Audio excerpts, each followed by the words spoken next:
నమస్తే, welcome to our channel. నేను Priyanka Rao. AP CM Chandrababu Naidu గారు సింగపూర్ వెళ్ళారు. సింగపూర్ వెళ్ళి అక్కడ ఆయన ఒకటే మాట చెప్తున్నారు, ఏపీకి రండి, అక్కడ అభివృద్ధిలో పాలు పంచుకోండి, ఇన్వెస్ట్ చేయండి ఏపీలో అని చెప్పేసి. మరి ఇది ఇలా ఉంది, ఆయన ప్రతిసారి వెళ్ళడం, ఇన్వెస్టర్స్ని పిలుచుకురావడం జరుగుతుంది. ఈరోజు ఇన్వెస్టర్స్ సమిట్లో కూడా ఆయన పార్టిసిపేట్ చేస్తున్నారు. ఈ నేపథ్యంలో వైఎస్ఆర్సీపీ కూడా కొన్ని కామెంట్స్ చేస్తుంది. సూట్ కేసులు మోసుకెళ్తున్నారు అక్కడికి వెళ్ళింది వ్యాపారవేత్తల్ని ఇక్కడికి రమ్మడానికి కాదు, ఈయనే అక్కడ వ్యాపారం చేయడానికి, ఇక్కడ సంపాదించిన దోచుకున్న డబ్బంతా కూడా సింగపూర్లో పెడుతున్నారు అని చెప్పేసి అంటున్నారు. ఈ పారిశ్రామికవేత్తల్ని పిలవడంలో కూడా ఈ విధమైన నెగిటివిటీని ప్రచారం చేస్తుంటే మనం ఎలా చూడాలి? దీని మీద డిస్కస్ చేద్దాం. మనతో పాటు జనసేన పార్టీ రాష్ట్ర అధికార ప్రతినిధి కుసుంపూడి శ్రీనివాస్ గారు ఉన్నారు, ఆయన అడుగుతాం. నమస్కారం సార్. నమస్తే అమ్మా. అంటే ఏపీ అభివృద్ధి చెందాలి, మాకు పెట్టుబడులకి ఇక్కడ స్కోప్ ఉంది, మీరు ఇక్కడికి రండి, పాలు పంచుకోండి అని చెప్పేసి ఒక మంచి కార్యానికి పిలవడానికి ఆయన వెళ్తున్నారు. కానీ వైసీపీ వాళ్ళేమో దీంట్లో కూడా సూట్ కేసులు మోస్తున్నారు, ఇక్కడ దాచుకున్న డబ్బులంతా కూడా అక్కడికి వెళ్ళి ఇన్వెస్ట్ చేస్తున్నారు అని చెప్పేసి ఈ విష ప్రచారం చేస్తున్నారు. ఇంకా ఎందుకు ఈ ఏడుపు?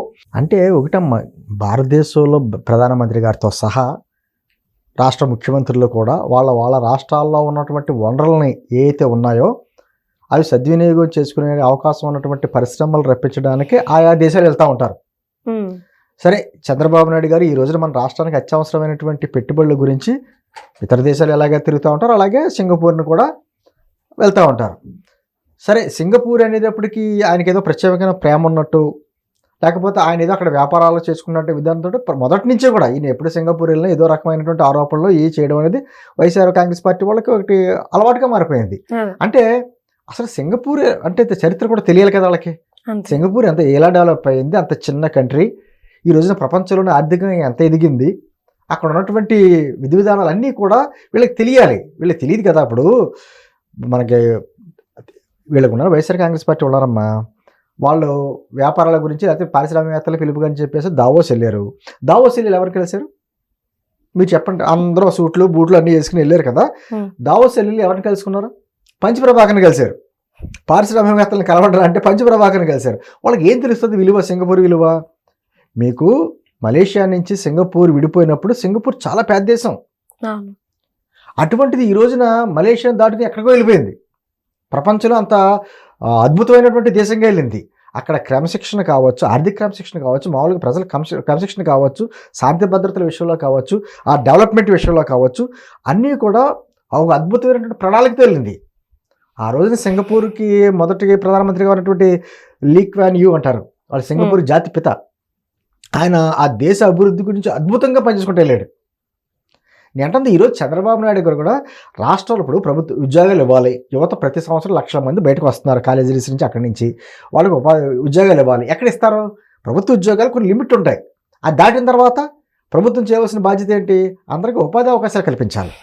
ఆ ఉపాధి అవకాశాలు కల్పించాలంటే ఖచ్చితంగా పారిశ్రామిక మనకు అద్భుతమైన పాలసీ పెట్టుకున్నాం, ఇండస్ట్రియల్ పాలసీ పెట్టుకుని మీరు రండి, ఇక్కడ పెట్టుబడులు పెట్టండి, మాకు అద్భుతమైన వనరులు ఉన్నాయి, కష్టపడే ప్రజలు ఉన్నారు, మీకు ఎటువంటి రాయితీలు కావాలో చెప్పండి, మేము ఇస్తాం అనేసి ఇవ్వాలి. ఎందుకంటే దాంతోపాటు లింక్ కూడా పెట్టింది ఏపీ ప్రభుత్వం, మీరు ఎంతమందికి ఎక్కువ మందికి ఉపాధి అవకాశాలు కలిగిస్తే మీకు అంత ఎక్కువ రాయితీలు ఇస్తాం. అంటే ఉపాధి అవకాశాలకి రాయితీలకి లింక్ పెట్టింది. గతంలో ఏం చేసేవారు అమ్మా ప్రియాంక, అసలు వస్తుందంటే చాలా పరిశ్రమ ఏదో రెడ్ కార్పెట్ వేయడం, వాళ్ళకి మొత్తం భూమి లేకపోతే విద్యుత్తు, నీరు, అన్ని సౌకర్యాలు, రాయితీలు అన్నీ ఇచ్చేయడం. వాళ్ళేమో మనకి స్థానికంగా 10-15 మంది కూడా ఉద్యోగాలు ఇచ్చేవారు కాదు, మిగతా అందరూ బయట నుంచి తెచ్చుకునేవారు, ఎక్స్పోర్ట్ చేసుకునేవారు. అలా కుదరదు. ఇప్పుడు మన పాలసీ ఎలా పెట్టామంటే ఎక్కువ ఉపాధి అవకాశాలు మన వాళ్ళకి ఎక్కువ ఇస్తే అంత ఎక్కువ రాయితీలు ఇస్తాం. ఆ లింక్ పెట్టాం రెండింటికి. దాంతో మనకి ఇక్కడ ఉన్న వనరులు ఉపయోగించుకుని, ఇక్కడ ఉన్నటువంటి స్థానిక యువత మేధస్సును ఉపయోగించుకుని పారిశ్రామికవేత్తలు అక్కడ మనకి ఏ విధంగా పెట్టుబడి పెడితే ఎంత లాభం వస్తుందో చూసుకుంటారు కదా. ఆ విధమైనటువంటి తీసుకురావాలి. అదే కార్యక్రమం ఈ రోజున ఆంధ్రప్రదేశ్ ప్రభుత్వం తీసుకొస్తుంది. మోదీ గారికి పనిలేకమ్మా, దాదాపు 12 సంవత్సరాల్లో 80 దేశాలు దాదాపు 150 సార్లు తిరిగి ఉంటాడు ఆయన. అంటే ఒక పక్క నుంచి ఆయన అంటే మరి దేశానికి విదేశీ విధానంగా అన్ని రకాలుగా ఉంటాయి, పెట్టుబడులు ఆకర్షించాలి చాలా ఉంటాయి. మన ఆంధ్రప్రదేశ్కి అత్యంత ఇప్పుడు ఏంటంటే రాజధాని లేని రాష్ట్రం, ఒక పక్కన రాజధాని ఇప్పుడే నిర్మించుకుంటున్నాం, రాష్ట్రంలో ప్రాజెక్టులన్నీ కట్టుకుంటున్నాం, తర్వాత ఎక్కువ మంది యువత ఉంది కాబట్టి యువతకి ఇక్కడ ఉపాధి అవకాశం కలిపితే ఇక్కడే పని చేసుకుంటూ ఉంటారు అనేటువంటి ఉద్దేశంతో ఖచ్చితంగా పారిశ్రామికవేత్తలందరినీ తీసుకురావాలి, పెట్టుబడులు పెట్టించాలి, మన యువతకు ఉపాధి అవకాశాలు కల్పించాలి. గతంలో ఇక్కడ పెట్టుబడి పెడతాకు వచ్చినటువంటి వ్యక్తులందరినీ ఏ విధంగా పారద్రోలారో మనం చూసాం. కియా మోటార్స్ చూశారు కదా, ఆ రోజున అక్కడ ఉన్నటువంటి స్థానిక ఎంపీ గారు వెళ్ళి ఎంత హడావిడి చేశాడో. దెబ్బతో ఆ కియా పరిశ్రమకు సంబంధించిన అనుబంధ సంస్థలన్నీ కూడా చెన్నై వెళ్ళిపోయినాయి. నేనంటుంది గతంలో ఎవరైనా పరిశ్రమ పెడతానంటే వాళ్ళని బెదిరించి వాళ్ళ ఓటలు అడిగేటువంటి పరిస్థితి నుంచి ఈ రోజున ఆంధ్రప్రదేశ్లో పెట్టుబడులు పెడితే మాకు లాభం చేకూరుతుంది అనేటువంటి ఒక, అంతే కదా, పెట్టుబడి పెడితే లాభం రావాలి వాళ్ళకి, అటువంటి ఆలోచనతోటి వస్తున్నారు అంటే ఆంధ్రప్రదేశ్లో ఉన్నటువంటి రాజకీయ వాతావరణం కూడా వాళ్ళకి నచ్చింది. ఎందుకంటే ఇక్కడ ఉన్నటువంటి వనరులు ఉన్నాయి, ప్రజలు ఉన్నారు, మన వనరులు ఉన్నాయి, తర్వాత ప్రభుత్వం కూడా సహకరించే ప్రభుత్వం ఉంది, ఇబ్బంది పెట్టే ప్రభుత్వం లేదు. కాబట్టి ఇక్కడికి వచ్చి పెట్టుబడులు పెడతానికి ఎక్కడి నుంచో వస్తున్నారు.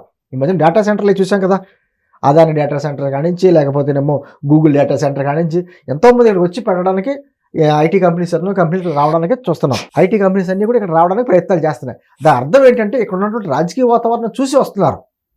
మరి అటువంటిప్పుడు దాన్ని కూడా విమర్శ చేయడం తప్పు కదా. ఇప్పుడు సింగపూర్ వెళ్ళారు, సింగపూర్ అయినా ఆయన వ్యక్తిగత ఫ్యామిలీని తీసుకుని ట్రిప్కి వెళ్ళాడైనా చంద్రబాబు గారు, అధికారులు అందరినీ తీసుకుని అందరినీ కదా వెళ్ళాడైనా. మరి అటువంటిప్పుడు ఆయన ఎవరెవరితో మీటింగ్లు పెట్టుకుంటున్నారో ఏం చేస్తున్నారో అన్నది ఆ మీటింగులతో ఫోటోలతో సహా వస్తున్నాయి. ఏ కంపెనీలతో మాట్లాడుతున్నారో ఏంటి అన్నది. నిన్న సింగపూర్ ప్రధాని గారిని కూడా కలిశారు. మీరు ఒక కార్యక్రమం ఎప్పుడైనా చేశారా? ఇలా ఏ దేశ ప్రధాని దాన్ని కూర్చుని మాట్లాడడం కానీ ఏమైనా జరిగిందా? మీ చరిత్రలు ఎప్పుడైనా చూపించండి. అంటే సార్ అప్పుడు మీరు అన్నారు దేశ ప్రధాని కలిశారు, కొంతమంది పారిశ్రామికవేత్తలని, వాళ్ళల్లో కూడా కొంతమంది ఇక్కడ డబ్బులు దోచుకెళ్ళిపోయి వ్యాపారాలు పెట్టుకునేటోళ్ళు ఉన్నారు.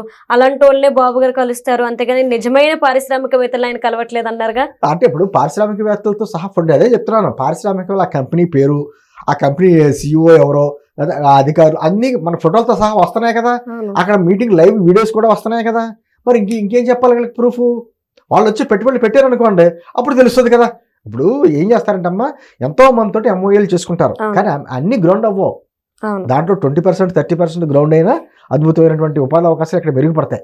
ఎందుకంటే మనం వెళ్ళి అడుగుతాం, రిక్వెస్ట్ చేసిన తర్వాత వాళ్ళు కూడా చూస్తారు ఇక్కడ వాళ్ళకి ఉన్నటువంటి వనరులు ఏంటి, విధానం ఏంటి, వాళ్ళకి ఇచ్చే రాయితీలు ఏంటి, ఇవన్నీ ఆలోచించుకుని వాళ్ళు పెట్టుబడులు పెడతాకు వస్తారు. అంతే మనం కలిసిన ప్రతి వాడు వచ్చి పెట్టుబడి పెట్టాడు ఇక్కడ. అంటే నేను అంటుంది ఒక చిత్తశుద్ధితోటి చేసేటువంటి కార్యక్రమం ఏదైతే ఉందో దాన్ని అందరూ కూడా అభినందించాలి, రాజకీయాలకు అతీతంగా. ఈ ఏమైనా లోపాలు ఉంటే తప్పలేదు, అది విమర్శించేది తప్పలేదు. అంతేగాని అసలు ఆంధ్రప్రదేశ్లో పెట్టుబడులుగా రాకూడదు, పారిశ్రామికవేత్తలు రాకూడదు, వాళ్ళ మీద మళ్ళీ బురద చల్లడం అంటే ఎలా? నేను అంటుంది చంద్రబాబు నాయుడు గారు ఒక విధమైనటువంటి సింగపూరు ఆ రోజున జాతిపతిగా మనం లీక్ వాల్యూ ఎలా చెప్పుకుంటూ ఉంటారో ఆ విధంగా ఆయన పని చేసుకుంటూ వెళ్తున్నాడు. అలాగే మరి పవన్ కళ్యాణ్ గారు, ఆయన కూడా అనేక రకాలుగా ఎక్కడెక్కడి నుంచి పెట్టుబడులు రావాలి ఏంటి అన్నది, లేకపోతే వాళ్ళ గ్రామీణాభివృద్ధి సంస్థని ఏ విధంగా తీసుకెళ్ళాలి అని ఆయన చూస్తున్నారు.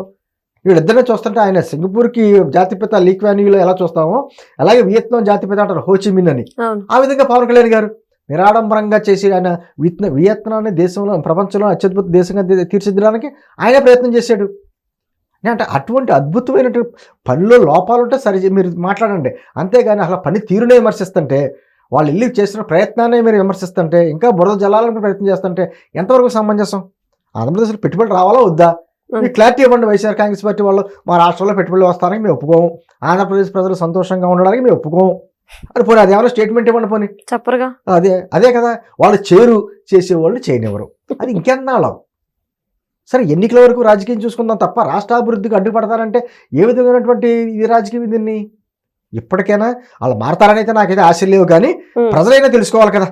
ప్రజలు ఇప్పుడు చంద్రబాబు గారు వెళ్ళారు, లేకపోతే పవన్ కళ్యాణ్ గారు వెళ్ళారు, ఎక్కడికి వెళ్ళారు, ఏంటి, ఏ విధమైనటువంటి డెవలప్మెంట్ తీసుకొస్తున్నారో అనేది ప్రజలు తెలుసుకుంటే చాలు. వాళ్ళు తెలుసుకోకపోయినా మనకు పర్వాలేదు. Right, thank you so much sir. నమస్తే.